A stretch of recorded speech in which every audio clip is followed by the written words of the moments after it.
국가철도공단이 활동이 부실한데도 전 이사장이 대표로 있는 한 포럼에 매년 수천만 원을 지원해온 사실 전해드렸습니다. 공단은 여전히 해당 단체가 철도 산업 발전에 기여했기 때문에 문제가 없다는 입장인데요. 하지만 내부에서 내세우는 기여라는 모호한 기준이 얼마나 설득력을 가질지는 의문입니다. 윤소영 기자입니다. 국가철도공단은 동아시아 철도 포럼이라는 단체에 지난 6년 동안 해마다 3천만 원의 예산을 지원해왔습니다. 대전 MBC 취재 결과 공단의 전 이사장이 대표를 맡고 있는 이 포럼은 국제 뉴스 기사를 짜깁기한 수준의 보고서를 작성해 온 것으로 드러났습니다. 심지어 포럼 사무실과는 연락조차 닿지 않았습니다.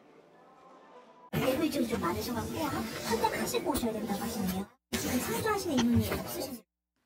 철도공단은 최근 해외 지하철 건설 용역 수주 배경에 포럼 대표의 기여가 있었다고 설명했지만 기여에 대한 기준은 모호했습니다. 공단은 명확한 예산 지원 근거를 설정하지 않은 채 포럼에 대한 지원을 담당 부서나 임원진의 판단에 따라 자체적으로 집행한 것으로 드러났습니다. 전관예우 논란이 불거질 수밖에 없다는 지적이 나옵니다. 내부의 어떤 평가 자체도 있을 수 있지만은 객관성을 담보하기 힘들다. 왜냐?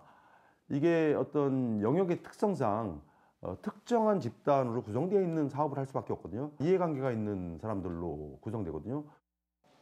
더구나 공단은 포럼에 지급한 1억 8천만 원 전액을 정책 개발비 항목에서 집행한 것으로 드러나 문제를 더 키우고 있습니다. 공단은 자체 규정에 따라 정책 개발비를 특정 단체 지원 경비로 사용할 수 있다고 해명했지만 주무부처인 국토교통부의 입장은 달랐습니다.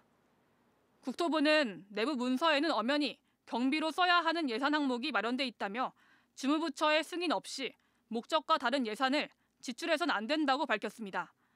공단이 최근 5년 동안 포럼을 포함한 여러 철도 비영리법인에 출연한 예산은 5억 원이 넘어 전수조사가 필요한 상황. 취재가 시작되자 국토부는 공단의 예산 집행 내역에 대한 조사에 나서겠다는 뜻을 밝혔습니다. MBC 뉴스 윤소영입니다.